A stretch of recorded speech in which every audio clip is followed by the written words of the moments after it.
Be patient. Michael, my dad said after borrowing $8,000. 2 weeks later, my parents co-signed my brother's $35,000 car. So I smiled and said, enjoy it while you can. After I lost my job, I asked my parents if they could return the $8,000 they borrowed from my emergency fund last year. Dad said, we don't have it right now. Be patient. 2 weeks later, they co-signed a $35,000 car for my brother. He drove it to my apartment to show me. I smiled and said, nice. By the way, I filed in small claims court yesterday. My name's Michael. I'm 29 and I used to think the worst thing a family member could do to you was eat the last slice of pizza without asking. Turns out that's practically a love language compared to what my parents pulled. But I'm getting ahead of myself. Let me take you back to where this whole disaster started because honestly, if I don't laugh about it now, I might just lose my mind all over again. I grew up in a suburb outside of Columbus, Ohio. Pretty standard middle-class family on the surface. My dad, Greg, worked as a regional manager for a plumbing supply company. My mum, Linda, did bookkeeping for a handful of small businesses out of our dining room.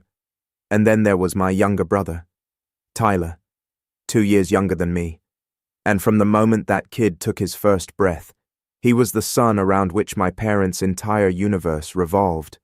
Now, look, I'm not one of those guys who's going to sit here and pretend I had some tragic childhood. I didn't. I had food, a roof, clothes that fit. But there was always this invisible line between me and Tyler when it came to how my parents showed up for us. Tyler got the brand new bike. I got the hand-down from our cousin. Tyler got driving lessons with a professional instructor. I got my dad white-knuckling the passenger seat of his truck while yelling at me to check my mirrors for the 4th time in 30 seconds. Tyler got his first 2 years of college paid for in full. I got a pamphlet about federal student loans and a pat on the back. And it wasn't just the material stuff. It was the attention, the energy, the emotional investment. Tyler's soccer games were family events. My parents would pack lawn chairs, bring a cooler, and cheer like he was playing in the World Cup. My science fair project got a "that's nice," honey, and a pat on the head. When Tyler got suspended for mouth-thing off to a teacher, my parents blamed the teacher. When I got a B+ instead of an A, my dad asked me what happened. The standards were different because the love was distributed differently and everyone in that house knew it, even if nobody said it out loud. I never made a big deal out of it growing up because honestly, I didn't have the vocabulary for it. I just figured some kids were lucky and some kids had to grind, and I was the grinding kind. By 23, I'd finished my degree in information technology, landed a decent job at a mid-sized software company, and started building a life that I was genuinely proud of. I had a small apartment, a reliable car, and an emergency fund that I'd been padding religiously since my first paycheck. That emergency fund was my baby. $12,000 saved over the course of 4 years, sitting in a high-yield savings account, like a little financial security blanket. I slept better knowing it was there. Every deposit felt like I was building a wall between me and the kind of chaos I'd grown up watching my parents navigate. I wasn't going to be the guy who bounced a check or panicked when the check engine light came on. I was going to be prepared. I was going to be stable. And for a while, I was... Tyler, meanwhile, was on a different trajectory. He bounced between 3 different colleges, changed his major 5 times, and eventually dropped out halfway through his junior year to pursue what he called content creation, which, as far as I could tell, mostly involved filming himself doing mediocre skateboard tricks in parking lots and posting them to social media accounts with about 400 followers. My parents thought this was brave and entrepreneurial. I thought it was a guy in his mid-20s living in his parents' basement eating their groceries. But what do I know? About 14 months ago, my parents called me on a Sunday evening. That should have been my first red flag, because my parents never called on Sundays unless someone was in the hospital or they needed something. Turns out it was the latter. My dad's voice had that careful, measured tone he always used when he was about to ask for money, like he was defusing a bomb instead of having a conversation with his own son. Michael, your mother and I have hit a rough patch. The furnace went out and the repair estimate came back at almost $6,000. On top of that, we've got some medical bills from your mum's knee surgery that insurance didn't fully cover. We were wondering if you could help us out. He asked for $8,000 from my emergency fund.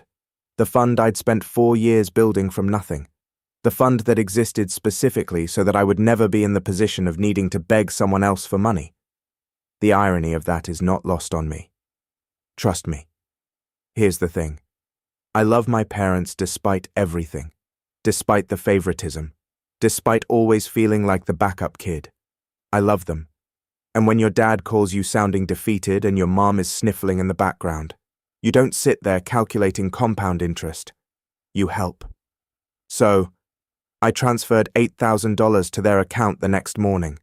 My emergency fund went from $12,000 to $4,000 overnight. And I felt it in my chest like someone had pulled a rug out from under me. But I told myself it was the right thing to do. Family helps family. That's what I believed. My dad said they'd pay me back within 3 months. We just need to get through this rough stretch. He told me you'll have every penny back by spring. I promise. I believed him because I wanted to believe him, because the alternative was accepting that my own father would look me in the eye and make a promise he had no intention of keeping. And I wasn't ready to live in that world yet. 3 months came and went. No money. I brought it up casually at first. Hey, Dad, any update on that loan? He'd wave his hand and say something vague about things being tight, about how they were working on it. My mum would change the subject to Tyler's latest video that got 2,000 views, as if that was somehow relevant to the $8,000 they owed me. I started bringing it up more directly. Dad, I really need that money back.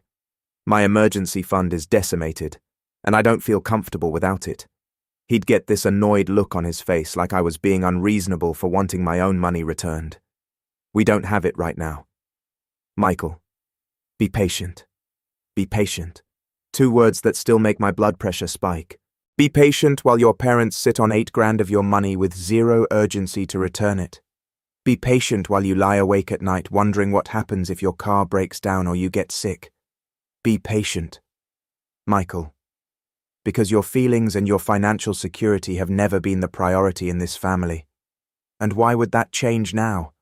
I was frustrated, but I was managing. I picked up freelance IT work on the side to try to rebuild my savings. I was exhausted, working my regular job during the week and picking up gigs on evenings and weekends. But I was doing it. I was handling it the way I always handled everything in this family. Quietly. Independently, without making a scene. And then everything changed on a Thursday evening in October when Tyler pulled into my apartment complex parking lot in a brand new cherry red Dodge Charger with temporary plates and a grin. So wide you could have parked a second car in it. I was sitting on my couch eating leftover pasta when I heard the engine. Now I'm not a car guy. But even I could tell this wasn't the usual Honda Civic or Toyota Camry that populated my apartment complex. This was something loud, something shiny, something that screamed, I make poor financial decisions, and I'm thrilled about it. I looked out my window and there was Tyler climbing out of this cherry red Charger like he was stepping onto a red carpet. He literally ran his hand along the hood as he walked toward my building. I wish I was exaggerating. He knocked on my door with that manic energy he always got when he wanted to show off. I opened it and he immediately grabbed my arm. Dude, you got to come see this. Come on, come outside. He was practically bouncing, 27 years old and bouncing like a kid on Christmas morning. I followed him down to the parking lot, and there it was, brand new. Not a scratch on it. The temporary dealer plates still had that fresh cardboard smell. Tyler was circling it like a shark, pointing out features, the leather seats, the upgraded sound system, the sport package, whatever that meant. He told me the sticker price was $35,000. How'd you swing this? I asked, keeping my voice as neutral as I could manage, even though my stomach was already starting to churn. Tyler shrugged like it was nothing. Mum and Dad co-signed. They put down a deposit. 2. Said, I deserved something nice since I've been working so hard on my brand. He actually used the word brand.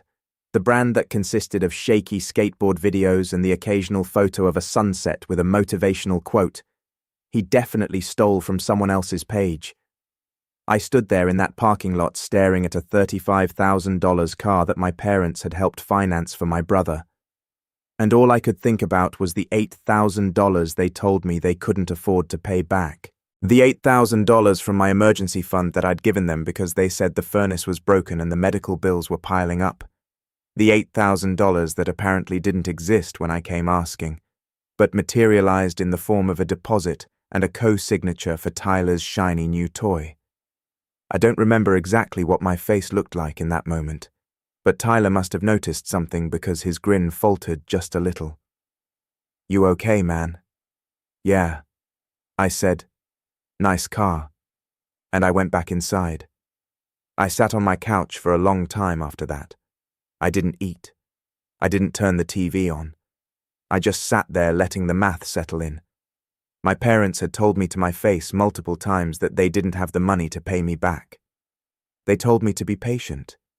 They made me feel guilty for even asking. And while I was working 60-hour weeks trying to rebuild the savings they drained, they were co-signing a $35,000 car for the golden child. They put down a deposit. That means they had liquid cash.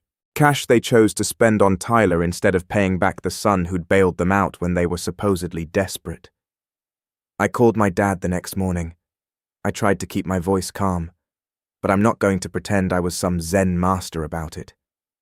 "Dad, Tyler came by last night and showed me his new car, the one you and Mom co-signed for." There was a pause. A long one. The kind of pause that tells you the other person knows exactly where this conversation is going and is already building their defense. "That's between us and your brother. He said it was a different situation." "How is it a different situation? You told me you couldn't afford to pay me back $8,000. You asked me to be patient, and then you co-signed a $35,000 car and put down a deposit. Where'd that money come from?" "Dad?" He got defensive immediately. "The deposit came from your mother's side business. It was earmarked for Tyler. That's not the same pool of money. There are pools now. Since when do you have pools of money? You told me things were tight across the board. You made it sound like you were barely keeping the lights on. Michael, I'm not going to sit here and be interrogated by my own son. We'll pay you back when we can. Your brother needed reliable transportation, and we helped him. That's what parents do. What parents do." I repeated. "Right. And what about what I needed? I needed my emergency fund back. I needed the money you promised to return 3 months after I gave it to you. It's been over a year. Dad." He told me I was being dramatic. He said I had a good job and I'd be fine. That Tyler was still finding his footing and needed more support. He actually said those words to me. "Your brother needs more support." As if Tyler's inability to hold down a job or finish anything he started entitled him to, my money, filtered through our parents' hands. The call ended with my dad telling me to cool off and stop keeping score, which is rich advice from a man who apparently keeps a detailed ledger of which son deserves what. I didn't sleep that night. I lay in bed staring at the ceiling, running through every instance of favoritism I'd ever swallowed without complaint. The bikes, the driving lessons, the college tuition, the constant praise for Tyler's mediocrity, while my actual accomplishments got a polite nod at best. And now this. $8,000 of my hard-earned savings gone, while Tyler cruised around town in a car that cost more than everything I owned put together. Something broke in me that night. Not in a dramatic, cinematic way, more like a quiet snap, like a rubber band that had been stretched too far for too long, finally gave out without making a sound. The next few days were rough. I went through the motions at work, came home, sat in silence. My girlfriend at the time, Claire, could tell something was wrong. Claire was one of those people who didn't push. She'd sit next to me on the couch and just be there not asking questions until I was ready to talk. When I finally told her everything, laying it all out from the $8,000 loan to Tyler's new car to my dad's dismissive phone call. She listened without interrupting. When I finished, she was quiet for a minute. "Michael, I need you to hear something. And I'm saying this because I care about you. Your parents are never going to pay you back. You know that, right?" I did know. Somewhere deep down. I'd known since the first time my dad dodged my question about repayment, but hearing someone else say it out loud, someone who loved me and had no reason to sugarcoat it, that made it real in a way I couldn't ignore anymore. "So what do?" I asked. "You stop waiting for them to do the right thing," she said, "and you go get what's yours." Claire wasn't a lawyer, but she was practical and she was smart. She told me to start documenting everything. The original text messages where my dad asked for the money, the bank transfer confirmation, every follow-up conversation where they acknowledged the debt and promised to pay it back. She said I should look into small claims court. I'll be honest. My first reaction was resistance. This was my family. You don't take your parents to court. That's not how things work. That's not how I was raised. But then again, I was also raised to believe that family helps family. And apparently that only applied in one direction. So, I started gathering evidence. I pulled up every text thread, every email, every voicemail. I documented the dates, the amounts, the promises. I researched small claims court in Ohio and found out that the limit was $6,000. But there were ways to file for the full amount depending on the county. I spent a Saturday afternoon organizing everything into a folder on my laptop. And by the time I was done, I felt something I hadn't felt in months. I felt like I had power. Not over my parents, not revenge power, nothing like that. Like, just the quiet power of knowing that I had options. That I didn't have to sit around waiting for people who clearly didn't respect me to suddenly develop a conscience. I could actually do something. And for the first time in a long time, I was going to. The week after I decided to take action was also the week the universe apparently decided to test my resolve, because that's when I lost my job. I'm not even joking. The timing was so perfectly terrible. It almost felt scripted. My company announced a round of layoffs on a Monday morning. Our entire department got an email that started with, "We regret to inform you," and ended with a link to file for unemployment. 23 people, including me, cleared out our desks by noon. I carried a cardboard box of personal items to my car, sat in the driver's seat, and laughed. Not because it was funny, but because what else are you supposed to do when life kicks you in the teeth while you're already on the ground? Here's where it got really fun. I now had $4,000 in savings, which was all that remained of my emergency fund after my parents' little loan that they definitely intended to pay back any day now. I had about 6 weeks of expenses covered if I was careful. No job, no safety net, and a small claims court filing that suddenly felt a lot more urgent and a lot more necessary. The first thing I did was swallow my pride and file for unemployment. The second thing I did was call Claire. She came over that evening with takeout and a legal pad and we made a plan. I wasn't going to fall apart. I'd done that already in my early 20s when I was struggling through college with zero parental support, and I'd survived it. This was just another obstacle, and I was going to handle it the way I handled everything. Head down, work hard, figure it out. I updated my resume that night and started applying for jobs the next morning.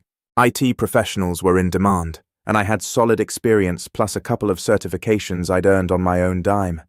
Within the first week, I had 3 phone screens lined up. By the second week, I had 2 in-person interviews. I was hustling in a way I hadn't hustled since college. And honestly, it felt good. There's something clarifying about having your back against the wall. All the noise fades away and you just focus on what matters. During this stretch, I didn't tell my parents I'd been laid off. I know that might sound petty, but I had my reasons.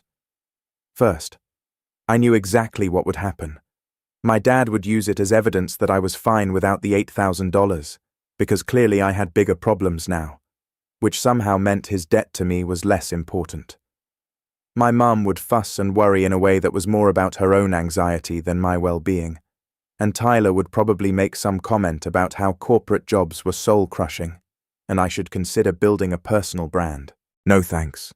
I kept my situation between me, Claire, and my buddy Gavin, who was an absolute rock during those weeks.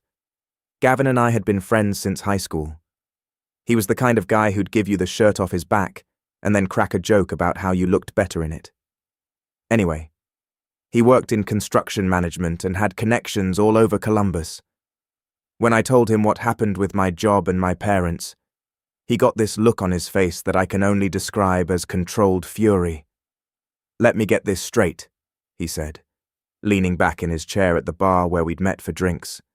"Your parents borrowed $8,000 from you, refused to pay it back, told you to be patient, and then bought Tyler a $35,000 car. Co-signed. They co-signed and put down a deposit.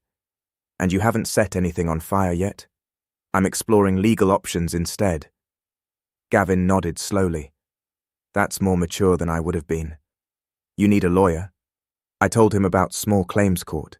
He told me his sister-in-law, Rachel, was a paralegal who helped a friend navigate a similar situation. He connected us that same week. Rachel was a godsend. She walked me through the small claims process step by step, helped me organize my documentation, and told me point blank that my case was strong. I had text messages from my father explicitly acknowledging the debt and promising repayment. I had bank records showing the transfer. I had a clear paper trail that any judge with functioning eyes could follow. Meanwhile, the job search was progressing faster than I expected. 3 weeks after my layoff, I got an offer from a cybersecurity firm that was expanding their operations in Columbus. The position was a step up from my old role. Better title, better pay, better benefits. The salary was almost 20% more than what I'd been making. I sat in my apartment after I accepted the offer and just stared at the ceiling with this weird mix of relief and disbelief. Things were actually turning around. Claire and I celebrated that weekend. She'd been my anchor through all of it, the layoff, the family drama, the court preparation, and she never once wavered. She'd sit at my kitchen table helping me sort through legal documents while eating cold pizza, and she'd do it with the same calm, steady energy she brought to everything. I knew I was lucky to have her. I told her so that night, and she gave me a look that said she already knew, but appreciated hearing it anyway. I started the new job on a Monday in November. The team was sharp, the work was interesting, and for the first time in months, I felt like I was building something again instead of just trying to keep my head above water. I threw myself into it. I learned the company's systems inside and out within the first 2 weeks. My manager, a guy named Scott, pulled me aside after my first month and said I was already outperforming people who'd been there for a year. That felt good. Not in a bragging way, just in a maybe I'm going to be okay way. By December, my savings were slowly climbing back up, between the new salary and the freelance work I was still doing on the side. I was rebuilding my financial cushion week by week. It wasn't fast, and $8,000 was still a gaping hole in my safety net. But the trajectory was right. I was moving forward. I also filed the small claims court paperwork in early December. The filing fee was $75, which felt like the best $75 I'd ever spent. Ohio Small Claims Court allows claims up to $6,000. So, I filed for that amount, planning to negotiate the remaining $2,000 separately if needed. Rachel helped me draft the claim, and we included copies of every relevant text message, the bank transfer receipt, and a timeline of every conversation where my parents acknowledged the debt. The court date was set for late January. I had about 7 weeks to prepare, and I used every one of them. I rehearsed my statement. I organized my evidence into a binder. I anticipated every possible argument my parents might make and prepared responses. Claire quizzed me like she was prepping a witness for trial, and Gavin played devil's advocate, throwing out the most ridiculous defenses he could think of, so I'd be ready for anything. "What if your dad says it was a gift?" Gavin asked one evening. I showed him the text where my dad literally wrote, "We'll pay you back by March. I give you my word." Gavin grinned. Yeah, he's cooked. Christmas that year was uncomfortable. I went to my parents' house because Claire encouraged me to keep things as normal as possible until the court date. Tyler was there, of course, talking about his new car like it was a living entity. He named it. He named the car. I'm not going to tell you what he called it because I still find it embarrassing on his behalf. My mom made her usual spread. My dad watched football and everyone acted like everything was fine. I sat at the dinner table eating ham and making small talk, while the court filings sat in a folder on my laptop at home like a ticking time bomb. My dad even had the nerve to ask me how work was going, and I told him the new job was great without mentioning I'd ever lost the old one. He nodded and went back to watching the game. That was about the extent of his interest in my life. I drove home that night feeling strangely calm. The holidays were over. January was coming and everything was about to change. January hit Columbus with the kind of cold that makes you question every life decision that led you to living in Ohio, but I barely noticed. I was locked in. The court date was set for January 28th, a Wednesday, and I had exactly 4 weeks to make sure everything was airtight. Rachel, Gavin's sister-in-law, had reviewed my entire case file one more time over New Year's weekend and told me I was in excellent shape. Honestly, Michael, I've seen people go into small claims with way less than this and win. You've got a signed acknowledgement of the debt, a clear transfer record, and a pattern of broken promises. Just stay calm, stick to the facts, and let the evidence do the talking. Staying calm was the hard part. Not because I was nervous about the case itself, but because every time I thought about standing in a courtroom across from my own father, something in my chest tightened. This wasn't how it was supposed to go. Sons aren't supposed to sue their parents. Parents aren't supposed to put their kids in a position where that's the only option left. But here we were. And I'd made peace with the fact that I didn't create this situation. They did. I was just the one finally doing something about it. The first real curveball came on January 8th when Tyler showed up at my apartment unannounced. He knocked on my door at 7:00 in the evening on a Wednesday, which was unusual because Tyler rarely came to see me unless he wanted something or had something to brag about. This time it was the former. "Hey man, can I come in? I need to talk to you about something." I let him in. He sat on my couch fidgeting with his phone, not making eye contact. This was a Tyler I didn't see often. Nervous Tyler. Uncomfortable Tyler. "So, Mum told me you've been asking about the money they owe you." He started. "I haven't been asking. I've been waiting for over a year." "Right. Yeah. Look, I just wanted to say I didn't know it was that serious. I thought it was like a casual family thing. You know, like you were helping them out and it wasn't a big deal. $8,000 is a big deal." "Tyler, I know. I'm just saying I didn't realize they hadn't paid you back yet. That's not cool." I studied his face. He seemed sincere, or at least as sincere as Tyler was capable of being, but he wasn't offering to help fix the problem. He wasn't saying, "Let me talk to them," or "I'll chip in." He was just acknowledging that it was not cool, which is about as useful as a screen door on a submarine. "So, why are you here?" I asked. He shifted. "Mum's worried you're going to do something drastic. She wanted me to come check on you. So that was it. My mum had sent her favorite child to do reconnaissance.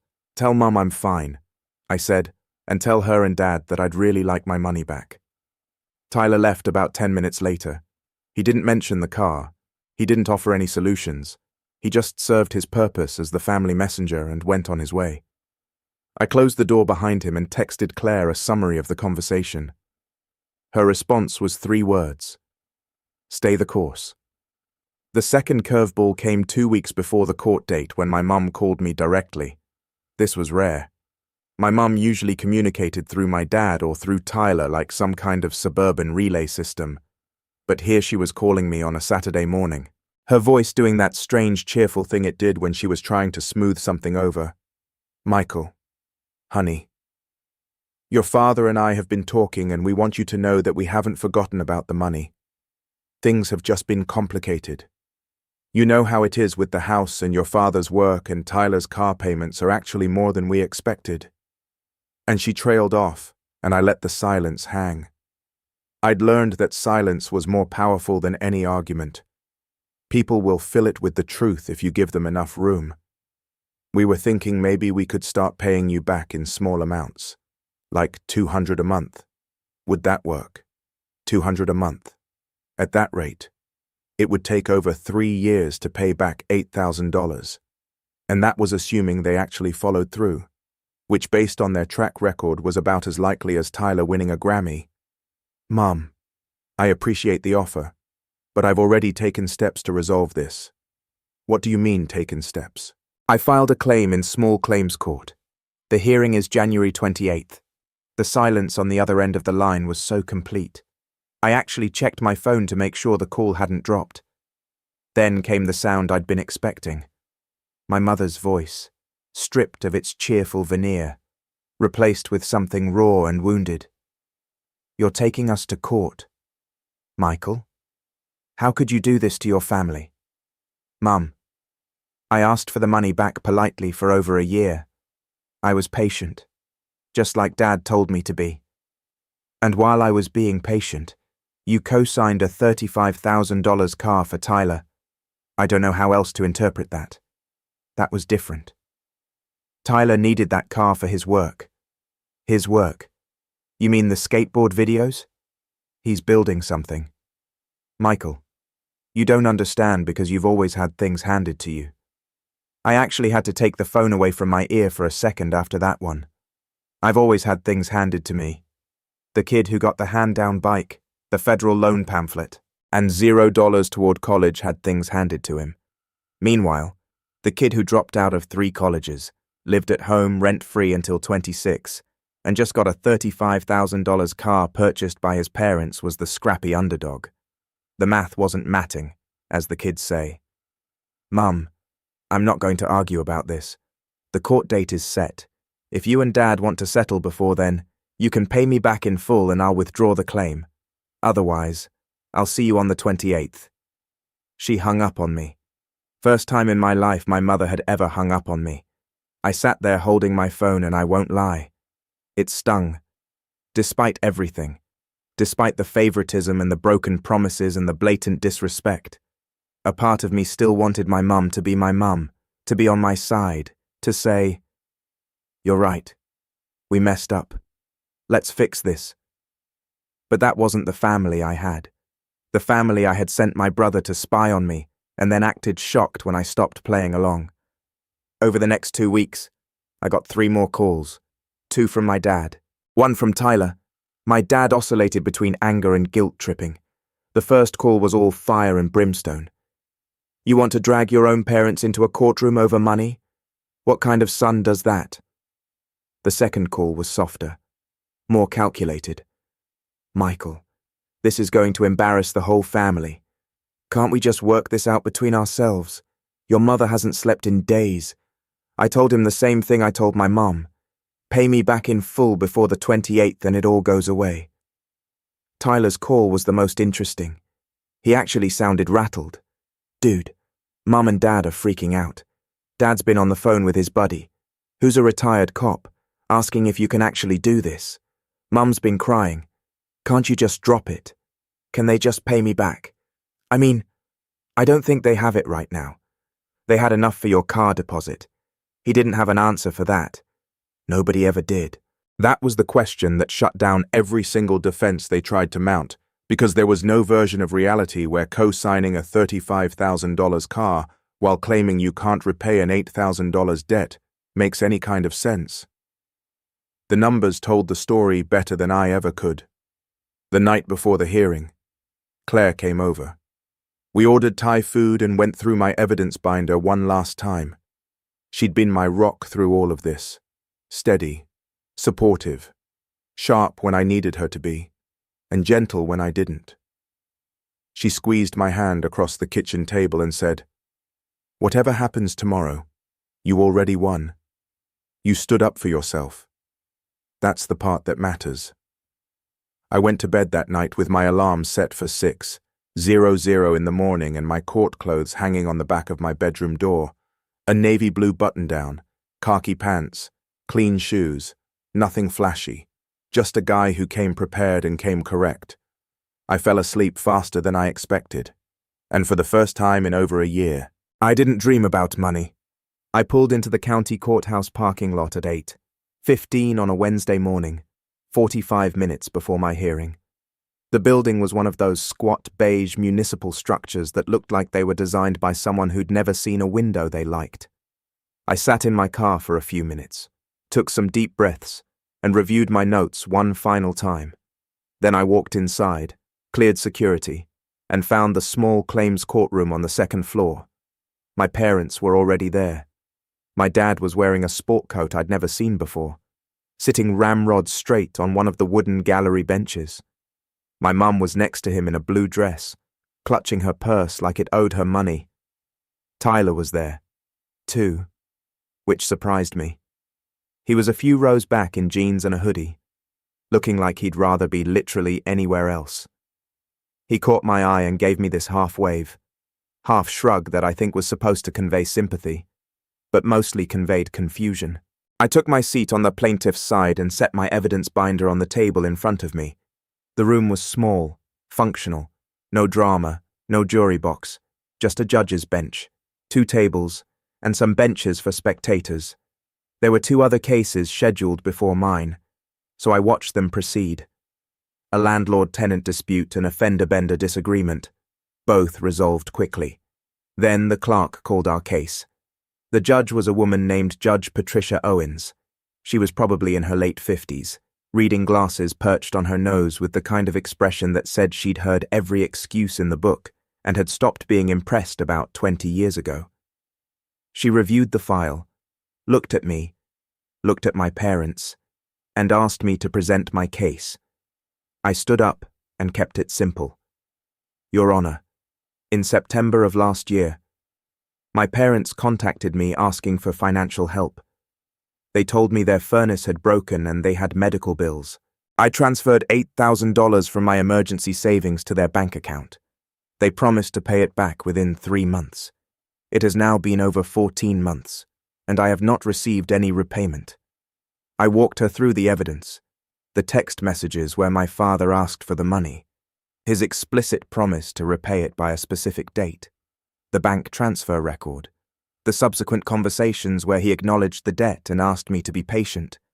I presented everything clearly, chronologically, and without emotion. Rachel had coached me well.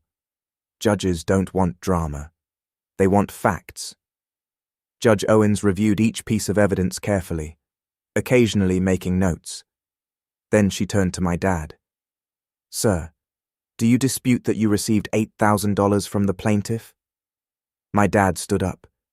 He was doing his best to look composed, but I could see his hands shaking slightly. No, Your Honor. We did receive the money, but it was more of a family arrangement. We fully intended to pay it back, and we've been trying to work out a payment plan. A payment plan that was offered 13 months after the original repayment date. Judge Owens said, glancing at her notes. Is that correct? My dad hesitated. Things got complicated. We had unexpected expenses. This was the moment I'd been waiting for. Your Honor, I'd like to present additional context. I pulled out documentation on Tyler's car, the dealership listing showing the vehicle's price, Tyler's social media post from October with the new car timestamped less than 2 weeks after my father told me they didn't have the money, and a screenshot of Tyler's text to me where he mentioned our parents co-signed and put down a deposit. Judge Owens reviewed the materials. She looked at my dad over her reading glasses. You told your son you couldn't afford to repay his $8,000 loan, but within that same time frame, you co-signed on a $35,000 vehicle for another family member and contributed a deposit. My dad's face went through about 4 different colors in the span of 3 seconds. That was a different situation. Tyler needed reliable transportation and we were helping him the way parents help their children.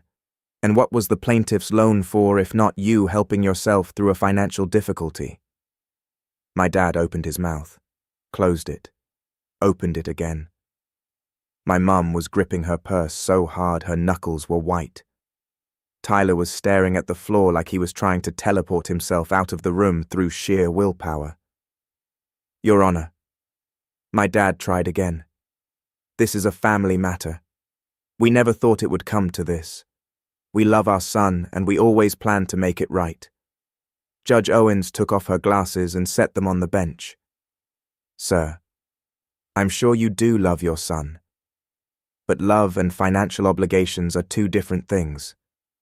You received $8,000 under an explicit agreement to repay it.